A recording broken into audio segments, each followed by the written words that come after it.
nosso professor da manhã, você está até cochilando. Tô descansando as pálpebras. Pode ser, irmãos, tudo bem?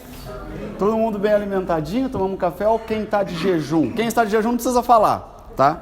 Mas todo mundo está bem alimentadinho. Pastor Garcia está de jejum, Pastor Garcia? Não, né?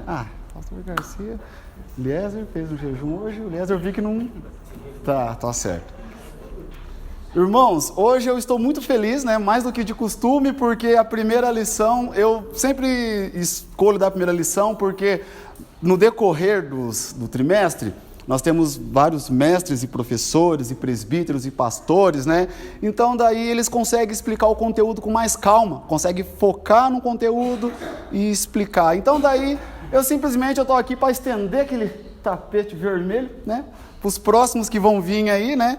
Tá distribuindo aquela sapiência. Eu aprendi umas palavras novas e eu vou usar hoje, hein? Aprendi a palavra sapiência e aprendi uma outra palavra também, que é apóstolo. Já não perdemos tudo. Aprendi duas palavras nesse mês, dando uma lida, né? Que o Vila Lúcia, né, lançou uma Bíblia e nós estamos estudando essa Bíblia aqui. Muito bacana, tá, irmãos? Irmãos, neste trimestre nós vamos falar aqui da sutileza de Satanás contra a igreja de Cristo, né? Os meios que o inimigo ele tem utilizado para tentar derrubar a igreja. Ele não desiste, ele sabe que ele já é derrotado, já é um perdedor, e o máximo de adeptos que ele conseguir levar para o lado dele, ele já sabe que ele está condenado. Aí o que ele faz? Ele tenta trazer o máximo de adeptos para ele também. Ele fala, não, já que eu estou condenado mesmo, já está tudo certo aqui, mas então, quanto mais pessoas eu trazer junto comigo, né, para mim vai ser melhor. Mas nós estamos aqui, nós estamos firmes, enraigados, né, na presença do Senhor. E eu vou ler aqui primeiro, para nós começar essa lição. Eu vou fazer deixa eu dar uma olhada que oração aqui, ó. Vai dar tempo, hein? Eu vou fazer um cover, né, uma abertura aqui para os irmãos começar a analisar como que vai funcionar o andamento do resto da lição, né? E como que foi a primeira investida no inimigo na igreja de Cristo. Vamos ler primeiro aqui em Romanos, no capítulo 1. Romanos, no capítulo 1. Está escrito assim, ó. Paulo, servo de Jesus, chamado para apóstolo, separado para o evangelho de Deus, o qual antes havia prometido pelos seus profetas nas santas escrituras, acerca de seu filho, que nasceu da desobediência de Davi, segundo a carne. Tá? Esses 3 versículos aqui que eu acabei de ler tem um fundamento bem interessante, é uma base, né, para o apostolado de Paulo, né? Eu fui procurar saber, foi uma coincidência, eu me encontrei com um colega meu, fui comprar um óculos, olha para você ver como é que as coisas acontecem, fui comprar um óculos lá que a minha esposa não estava enxergando direito, e eu usei uma tática, eu falei, você quer saber de uma coisa, eu vou casar antes, porque se eu der o óculos antes do casamento, você viu só? Aí depois que passamos, que nasceu o filho, falei, agora não tem mais como, agora vamos fazer um óculos, né? Aí eu vi um olhar de decepção ali, mas só que, já tô com o papel na mão, então agora não adianta querer correr, né? Já tá tudo certo, mas enfim, e Deus usou esse menino, ele chamou, quer comprar um óculos, tá? Aí eu parei, comecei a conversar com ele, comecei a conversar, e conversa vai, conversa vem, peguei o WhatsApp dele, ele mandando mensagem, tá? E ele pegou, ele falou assim, rapaz, sabe o que significa apóstolo? Eu falei, nossa, eu não sabia, né? Aí ele pegou e me deu uma lição ali que eu também vou compartilhar com os irmãos. O que significa apóstolo? Que Paulo, ele usa, e nós sempre vemos assim no decorrer a partir de Paulo, várias pessoas falando, eu sou apóstolo de Cristo, eu sou apóstolo do Evangelho, eu sou apóstolo, somos apóstolos do Evangelho, somos apóstolos de boas novas, de salvação, sempre houve essa parte, e eu sempre pensei que era um título, né? Pensei que era um título que a própria igreja tinha criado, mas só que diz a lenda, até mesmo pelo dicionário, eu fui procurar lá na Enciclopédia, está dizendo assim que foi um tipo de palavra já usado pelos fenícios e pelos gregos. Vou dar um exemplo aqui como é que funciona. Por exemplo, há 522 anos atrás, diz a lenda que o Brasil tinha sido descoberto, eles mandam Pedro Álvares Cabral, lá de Portugal para cá. Então, esse Pedro Álvares Cabral, ele seria um apóstolo. Por quê? Ele chega numa terra totalmente desconhecida, ele implanta toda a linguagem de Portugal, ele implanta os costumes de Portugal ali, certo? E ele organiza, você pode olhar assim na Bahia, onde que foi, ele sempre monta aqueles casarões. Para quê? Quando vem o rei, ele consegue chegar e consegue ver a terra parecida com a terra que ele saiu.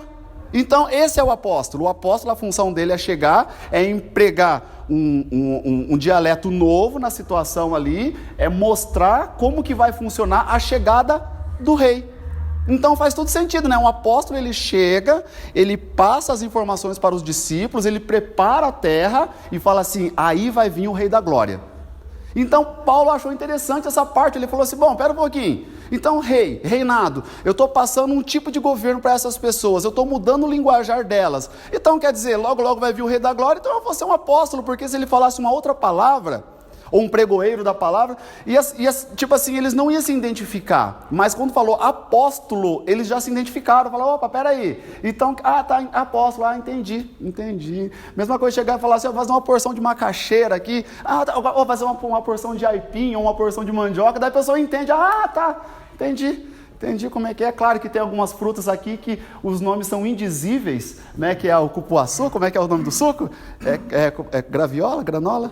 Cupuaçu. Esse aí não tem como, essa é única, só tem ali, não tem como falar uma outra coisa. Então se é cupuaçu. Mas aipim, mandioca, daí é tudo, entendeu? Então o apóstolo seria isso daí. Aí o que acontece? Paulo, ele fez o seguinte... A primeira carta que ele escreve, primeiro tem Atos dos Apóstolos ali, né, contando Atos dos Apóstolos, e Paulo ele se preocupa em escrever uma carta e direciona direto para Roma. Ele não escreveu a carta a Coríntios, não mandou para outro lugar, ele mandou direto para Roma. Por que ele fez essa maravilha de mandar essa carta para Roma? Sabendo que em Coríntios, né, a gente vê que ele traz títulos sobre como servir a Santa Ceia, né? Então, tecnicamente, eu até achei assim, que Coríntios seria uma das primeiras cartas que foi, mas há quem diga que foi para Roma. Ele se preocupou com Roma, mandou ali a carta para Roma. Então eu gosto de escrever nesse quadro aqui, o Eliezer, ele falou, vou deixar o quadro em branco para esse menino, que esse menino vai rabiscar tudo o quadro. Vamos colocar aqui, ó, lição número 1. Gente, se eu errar, vocês avisem, hein? Você fala, tá errado ali. Vamos colocar aqui, ó, lição número 1. Olha aqui que beleza. Lição de número 1. Eu vou colocar aqui umas letrinhas que eu aprendi. Olha só, para vocês verem, para nós estudar um pouquinho sobre a história da igreja lá naquela época. Ó, tem essa... Quem saber o que significa isso aqui, menos o Eliezer, vocês estão conseguindo ver aqui, ó, um L, um X, um V e 2 pauzinhos aqui?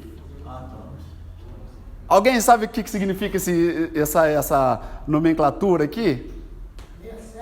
Mas meu Deus, tia Maria, depois ela traz um pirulito à noite, nós vamos entregar para o menino ali, tá? Menina acertou, 67, ano de 67 depois de Cristo.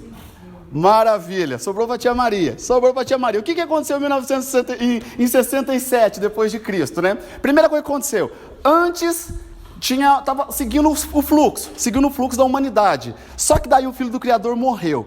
E foi uma coisa tão extraordinária que zerou o calendário. Zerou o calendário, então a partir começa o ano 0. Jesus morreu, a pessoa estava lá tipo assim, cara, eu estou com 36 anos de Cristo mais um. Ou tipo assim, eu estou com 40 anos mais 3 depois de Cristo. Né? Ficou bem interessante essa ideia. Então zerou o calendário ali, né? A pessoa que nasceu naquele dia, no ano 0, imagina, nasci no ano 0. Então, o ano 67. O que aconteceu em 67? Por que Paulo se preocupou e mandou essa carta para Romanos? Seguinte, ó. Tem um cidadão lá em Roma, deu a louca no menino. O nome dele era Nero. Ele foi lá, ele queria mudar a estrutura da cidade. E ele precisava arrumar uma argumentação, porque ele queria ser o maior imperador do mundo. E o que ele fez? Ele pegou, chamou uns adeptos e meteu fogo em Roma. Todo mundo conhece a história. Ele mandou meter fogo em toda Roma.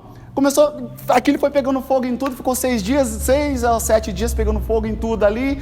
E tá. Aí o povo começou, falou, mas pera um pouquinho, o que está acontecendo? E ele antes disso, Cristo, eu estava vendo essa parte, eu fiquei tão chateado, fiquei tão triste, eu falei, nossa, o Cristo, ele ama tanto a sogra dele, né, ele leva a sogra para lá, leva a sogra para cá, e poxa, né, trata a sogra com o maior carinho, queria trazer a sogra para cantar no coral aí, tudo, né, ele só... E o Nero deu a doida no Nero, ele matou a própria sogra. Eu não consigo. É triste, Cristo. Não. Tá de brincadeira. Gente do céu, eu gosto tanto da dona Adriana, vocês não estão entendendo. Ela lá na casa dela, eu gosto dela. Ela fica de boa, de vez em quando eu mando umas mensagens para ela até ali. E eu, puxa, né, fiquei chateado. Mataram a sogra de Nero e foi ele. Aí ele fez todo esse negócio aí. Só que daí o pessoal queria falar assim, mas Nero, cara, o que aconteceu? O cartório, pegou fogo nos cartórios, você tá louco, né? Aí que ele chega e fala assim, não foi eu, foi uma seita religiosa que veio de Jerusalém e que está instalado no meio de nós. Tem um FBI instalado aqui e eles que estão metendo fogo em tudo. E faria um pouco de sentido, porque Jerusalém estava sendo colonizado por Roma, né? Então tem o pessoal lá de Jerusalém que está infiltrado aqui, tem uns judeus aqui, e eles que fizeram isso, para poder vingar. E daí... Então daí o que acontece? Essa daí foi um tipo de estratégia que o inimigo criou para tentar destruir a igreja. Então o inimigo deixou Nero, né, meio fora da casinha, para poder incriminar a igreja. Porque daí todo mundo que fosse que proferisse o evangelho já poderia ser morto, podia gerar a pena de morte para essa pessoa, acabou. Então daí começa uma grande caçada pelos cristãos. Então a partir desse momento os cristãos começam a ser perseguidos, já era perseguido, mas agora ficou mais sério o negócio ainda.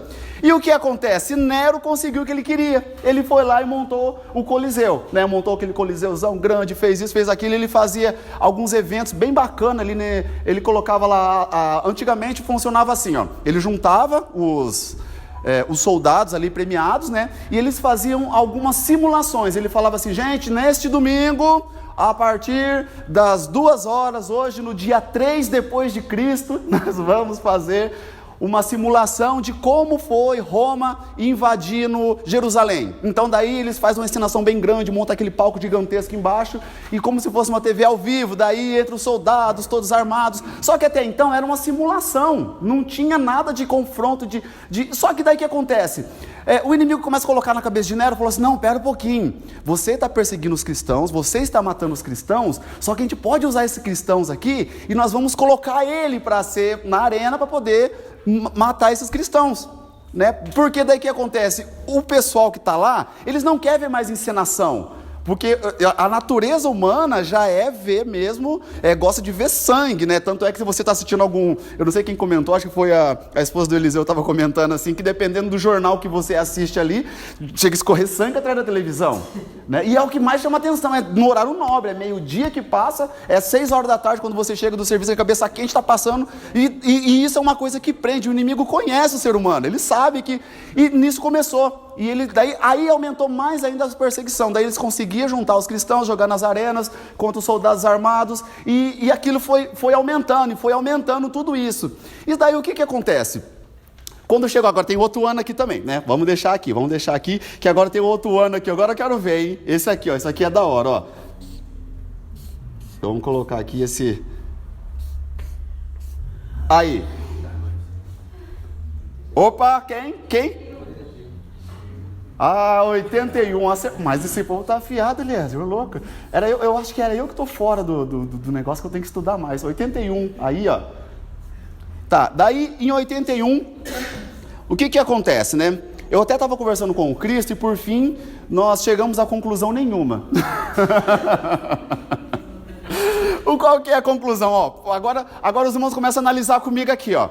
Veja bem, Jesus ele prometeu que os mortos ressuscitariam, né? Tem essa questão, Jesus voltaria em glória, ressuscitaria os mortos, quem estava morto seria ressuscitado primeiro, e quem estava vivo ia ser arrebatado, encontrar com o mestre bem no meinho ali, ó, entre o céu e a Nova Jerusalém e a terra, né? Eu estava lendo ali em Apocalipse, no último capítulo, gente, eu tenho uma notícia boa, vai ficar tudo bem, tá? Essa prova vai passar. Enfim... quando chega em 81, mais ou menos, um pouco antes de 81, os cristãos começaram meio que desaparecer da terra. Por quê? quando acontecia a situação deles levar nos Coliseu e fazer essa matança toda, você acha mesmo que eles iam ter o tempo de que uma pessoa morreu no Coliseu, eles iam pegar essa pessoa, fazer um culto fúnebre, ia ter um espacinho para colocar no cemitério? Não tinha como, porque primeiro que era pescador, era pessoas que lavavam roupa, era pessoas que servia, eram pessoas que não tinham posses, essas pessoas que eram os cristãos. Então eles não tinham como ter um espaço, um terreno para poder velar os seus corpos. E nessa época não tinha uma pessoa assim do alto escalão, não tinha um prefeito para pegar e falar assim, aqui ó, Jesus não tinha um túmulo, o túmulo dele foi emprestado, então eram pessoas muito pobres ali, então não tinha condição de pegar. Imagina, estava chegando no domingo, ia até aquele grande espetáculo, já estava na quinta-feira e não tinha cristãos suficientes. Eles pegavam e desciam para a beira dos mares ali, chegavam naqueles bairros mais humildes, onde que tinha um maior número de cristãos. Ele não ia buscar os cristãos lá na Alphaville, de jeito nenhum. Eles iam buscar mesmo ali nas favelas, nas invasões que tinha na beira do rio. E chegava lá, pegava as famílias cristãs e falava assim, ó, é o seguinte, então vocês estão escalados, vocês vão morrer, acabou. E pronto, acabou, vocês vão... Que advogado? Que você vai... Qual que é o ribeirinho que vai... Não, vou ligar pro meu advogado aqui. Não tinha condição. Pegar meu pombo correio, vai lá chamar meu... Não dava, não tinha condição. Então, o julgamento era ali, pronto, acabou e fechou. Considerado como cristão, está contra Roma, você está incluído no parágrafo de 67 lá, que foi você que pôs fogo na Roma. Mas eu não era nascido, não interessa. Não interessa, vocês vão e pronto, acabou. E daí, qual que foi o momento, Cris, que eu estava até conversando com o Cris, conversei com a tia Maria também sobre essa questão aí, sobre o ressuscitar os mortos. Quando acabava esses eventos, eles pegavam os corpos dos cristãos e incendiavam, porque não fazia sentido pegar assim, matamos, não, então vamos pegar essa pessoa, vem cá seu parente, pega. Não, eles pegavam essas pessoas e incendiavam, porque também já reduzia muito, não precisava fazer aquele campo gigantesco de cristão, porque era muito cristão e cada vez que passa ia aumentando mais. E mesmo se eles tentassem enterrar, não tinha como, eram muitas pessoas. Só que daí o que acontece? Nessa questão dessas pessoas serem queimadas, começou a surgir uma dúvida no coração, que aí que entrou a heresia no coração de algum dos irmãos de Roma, que eles começaram a pensar assim, peraí, não está fazendo sentido. Porque Jesus disse que vai ressuscitar. Mas como é que vai ressuscitar cinzas? Hoje nós cremos, que de fato a pessoa pode estar lá no fundo do oceano, pode estar virada em 80, não tem importância. Aquela mulher, aquela concubina que morreu lá no Antigo Testamento, Eliezer lembra dela, né, Eliezer? Que daí cortaram ela em 12 partes, levaram em cada tribo, então essa mulher não vai para o céu? As pessoas que morreram em incêndios não vão para o céu daí? Então daí o que acontece? Nessa época daí começou a criar essa questão, não, pera um pouquinho, não faz sentido, nós vamos morrer ali e nós não vamos para o céu, por quê? Nós vamos ser queimados, como é que Jesus vai juntar as moléculas ali de novo? E começou essa questão. Aí Paulo também sentiu, ele começou a ver que estava dando uma queda muito grande, ele escreveu esse livro aos Romanos e falou assim, vamos tentar resgatar os irmãos romanos. Só que é o seguinte, quando chegou em 81, sempre Deus se levanta e Ele fala assim, olha igreja, eu estou junto com vocês. Pelo menos para morrer, vocês vão ter uma dignidade aqui nesse restante de vida que vocês têm.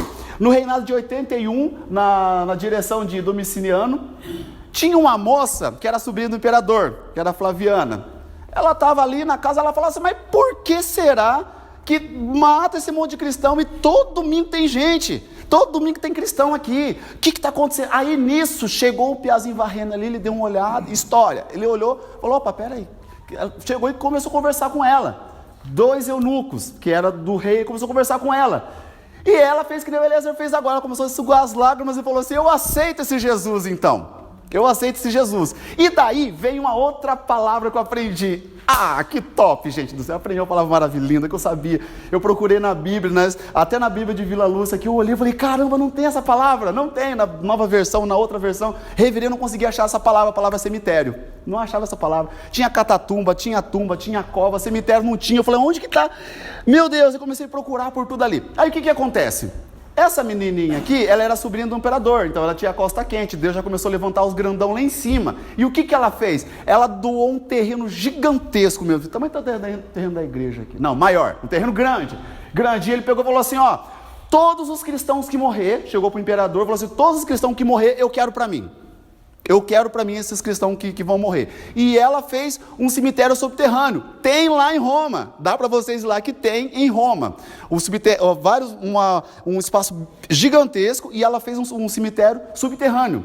Porque daí, os eunucos que estavam evangelizando ela, falou assim, olha, nós estamos diminuindo a quantidade de cristãos, porque os cristãos estão sendo incendiados. Então daí, o que acontece? É preferir, então nós vamos morrer, nós não vamos para o céu? Não faz sentido. Aí ela falou, não, ninguém vai morrer incendiado mais, vai morrer bonito e nós vamos fazer um negócio ali para vocês. E o que eles fizeram? Colocaram o nome de... Vou colocar aqui o nome, eu vou colocar o nome aqui, adivinha o nome, cemitério. Como é que se escreve cemitério? É com S ou com C? Só para saber, eu não sabia mesmo não, tá? Cemitério. Beleza. Por que colocaram o nome de cemitério? O que significa cemitério? Cemitério significa, você sabe, Lézer? Dormitório. Porque nos últimos dias, os que dormem no Senhor vão... Aí que começou a rolar a Santa Ceia certinho, Lézer. Gente, aí o negócio ficou top. Por quê? Os irmãos, eles morriam, eles pegavam essas pessoas, né, colocavam e fazia e celebrava os cultos no dormitório, aliás. Eles não estavam mortos, eles estavam dormindo no Senhor. Então foi aí que surgiu a palavra cemitério. E eles chegavam, e tanto é que assim, eu fui olhar lá, eu falei, não, eu preciso ver. Eu fui procurar o documentário do local lá em Roma, onde que era. Os arqueólogos foram lá e viram que de fato tem, e tem as lápides ali, várias gavetas. Aí estava lá escrito assim, dos mártires. Eu acho que no livro dos mártires, eu acho que tem alguma coisa relacionada a isso daí. Eu ia ler o livro deixa eu ler o livro dos mártires, comecei a ler um outro livro lá, muito bom livro, gente, pensa no livro top, meu Deus, o livro é bom, na época de Billy Graham, o cara era muito fora da casinha, aí eu comecei a ler, eu falei, rapaz, era para ter lido o livro dos mártires, mas não deu, perdão, irmãos, na próxima vez eu leio, eu trago um resumo ali, mas ali tem, aqui no cemitério, era grande assim, e tinha as covinhas, aí tinha lá escrito, irmão, por exemplo, vou dar lá um nome lá, irmão Juan, dorme no Senhor, no dia tal, tudo escrito nas lápides ali, todas as gavetinhas certinhas, né? Então o que acontecia?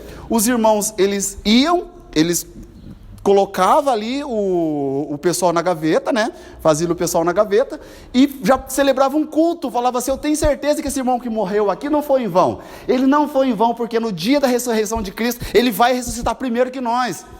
Deus queira que eu morra amanhã também, para mim dormir junto com ele e ressuscitar, para mim subir junto com o pessoal que está aqui. Pelo amor, é muita coisa para minha cabeça um negócio desse. Então esse daí é o cemitério. Tá, espera um pouquinho. E o que é interessante nessa questão ali, que quando os irmãos eram jogados no Coliseu, eles não tinham água para tomar. Aqui eu tenho água, vou tomar um golinho de água. Eu posso tomar um copo d'água, né, Lézer? Meu Deus do céu, Lézer do céu, deixa eu tomar um gole d'água aqui. Tem muito assunto nesse negócio aqui, gente. Espera aí. Já nós chegamos na lição. Enfim, aí o que acontece? Agora vamos dar uma pausa aqui. Eu vou contar uma história que aconteceu. Uma história greco-romana. O inimigo, ele começou a ver que assim também não dava jeito. Porque daí que acontece? Aí o pessoal tinha... Aí que eles queriam morrer mesmo. Aí que eles queriam. Falou, já que é para morrer, vamos morrer?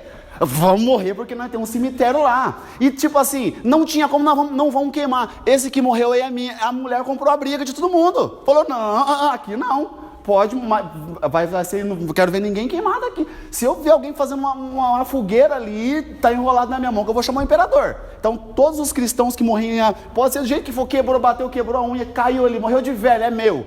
A mulher comprou a briga de todo mundo. E daí, eu queria ter um projetor para mostrar o cemitério, como é que era lá, mas enfim. Aí, voltando um pouquinho, o inimigo, ele disse assim, ó, nós não vamos conseguir matar pela raiz. Então nós vamos usar uma nova tática. Qual que seria essa nova tática? Alguém já ouviu falar de Troia? A guerra de Troia? Então, ele voltou lá em 1132 anos antes de Cristo, ele lembrou de uma guerra. O inimigo, ele é sagaz, ele já é antigo, né? E o que ele fez? Ele lembrou de uma guerra que aconteceu. Como é que foi essa guerra? Estava tendo uma guerra lá, né? E eles pegaram uma cidade, uma fortaleza muito grande. Enfim, eles criaram um cavalo. Eles não iam conseguir derrubar a fortaleza. Jogaram um cavalo de madeira, deixaram o cavalo de madeira como presente. Puxaram o cavalo de madeira para dentro das fortalezas. E que à noite, o cavalo estava cheio de soldados e tomaram a cidade. O inimigo teve essa brilhante ideia. Ele falou assim, já que eu não consigo cortar por fora, o que eu vou fazer? eu vou entrar com sutileza, eu vou entrar dentro da igreja agora, porque eu não vou conseguir matar todo mundo. Cada vez que mata está surgindo mais gente, cada vez que mata está surgindo mais gente. Então agora eu vou fazer a última pergunta aqui para vocês, agora é para fechar com um laço de ouro, né? Para a gente começar a ler a lição aqui, ó. Olha só, vocês estão conseguindo ver aqui, ó? Ó, vamos ver aqui. Aqui, ó, esse daqui de baixo. Tá vendo? Ó, é um C, um X e um 313. Agora o Eliezer já lembrou aqui de uma passagem simultânea aqui desse 313, né, Eliezer? Já deu começou a clarear um pouco agora? Já? Clareou. Meu Deus. 313. O que aconteceu em 313? Meu Deus. Aí, um dos imperadores resolveu tornar a igreja, o cristianismo, como uma religião oficial de Roma. Tá vendo que beleza? Aí ficou bonito. Aí esse cemitério aqui, esse imperador, né? Quem que foi o imperador, Eliezer? Falando para você. Constantino aqui, ó, ele pegou e tornou a religião como oficial de Roma. É por isso que a igreja católica, apostólica, romana, de Roma. Aí o que acontece? Daí o inimigo falou assim, bom, agora sim, agora eu estou em casa, porque eu tenho um dos meus lá dentro. É claro que na hora da conversão do menino aqui, as intenções dele foram as melhores, só que com o passar do tempo, o inimigo ele começou com uma sutileza e foi se infiltrando. Esse Constantino ele fez bastante coisa, como por exemplo, no cemitério aqui. Olha, por exemplo, esse cemitério ele foi criado em cerca de 81 a 85. Nós estávamos aqui em 313. E esse daqui foi tombado como patrimônio histórico. E o Constantino, ele falava assim, ó, se você tiver alguém que morreu lá no Coliseu, chega em mim aqui que você vai ser ressarcido. Nós vamos pagar uma indenização para todas as pessoas que morreram lá naquela época. Mas é o meu avô, tataravô, faz parte? Faz. Então nós vamos pagar uma indenização para você. E começou a pagar indenização para todo mundo aqui, que era referente de 81 lá, que morreu naquela época, né? Então eles voltavam no cemitério, começavam a puxar a vara genealógica, as pessoas ali, e falavam, daí começou a virar um orgulho para as pessoas. Eles falavam assim, opa, pera um pouquinho, o meu tataravô lá, ele morreu no Coliseu. Oh, meu Deus, mas vem aqui, meu querido, mas me conte esse testemunho aqui, gente, o irmão aqui, né? Então daí já mudou a situação, começou a ficar bonito. Aí o inimigo, o que ele fez? Ele usou do cavalo de Troia. Ele falou assim, então, já que eu não vou derrubar por fora, eu vou infiltrar dentro, né? Dentro da igreja ali, e eu vou começar, né? Colocar algumas heresias aqui, uma outra coisa ali, e vou começar assim, e vou indo, porque daí o que eu vou fazer? Eu não vou destruir a igreja, eu não vou destruir de jeito nenhum, eu quero que a igreja continue firme, eu quero que a igreja continue crescendo, mas só que crescendo do meu jeito, está amarrado em nome de Jesus. Ele vai querer fazer de tudo aí, para passar alguns tipos de situações ali, né? Para manter os crentes, tipo, de qualquer jeito, sabe aquela questão assim? Não, fica do jeito que está mesmo, meu querido. Não, tá tudo certo. Não, o importante aqui, ó, não, como é que tá o seu dízimo, tá bom? Não, fica com nós aqui. Não, mas só que eu tenho 3 mulheres. Não, meu irmão, não tem importância, fica assim mesmo. Não, mas só que eu dou o dízimo do jogo do bicho. Não, irmão, não se preocupa com isso, fica. Né? Então daí é isso que o inimigo, ele vai trazendo e vai implantando no meio da igreja, a nova tática que ele tem. Então por isso, nessa lição, agora sim começamos a lição, é a lição de número 3. Nós vamos falar agora, né, sobre a sutileza do inimigo dentro. E quando Constantino ele assume, né, a religião, né, a católica, como oficial, né, teve o lado bom e o lado ruim, né. Os cristãos na época, os líderes falaram assim, cara, mas é a primeira vez, 300 anos que nós não ter paz. O judeu já perseguiu a gente, tanta gente já perseguiu a gente, agora a gente tem paz. Deus está no controle, Deus está nesse negócio. E poderia que estava mesmo, mas o ser humano pega a promessa que Deus fez e vai distorcendo, né? Porque para Constantino também foi difícil, né? A maioria dos reis seguiam religiões que tinham Deus, que dava para ver. Aí de repente você está seguindo esse Deus, esses caras loucos, que não tem nem igreja, é em catacumba. Ô Constantino, você está bem? Aí Constantino que faz a primeira igreja, né? A primeira de São Pedro, né? Hoje ele tem a segunda, né? Mas a primeira ele que construiu. E você vê, quando ele constrói para competir com as religiões que tem, ele começa a pôr algumas coisas já dentro do sistema religioso, né? Um incenso daqui, umas imagens dali. Por quê? Porque ele vem de umas outras religiões que tinha. E ele era envergonhado. Pô, o teu Deus não é nem para ver, Constantino. Como é que vai ver? Aí a igreja já estava sem voz. Aquilo que parecia ser uma promessa de Deus, Satanás já estava montando de cavalo. Porque você tem que repreender esse Constantino.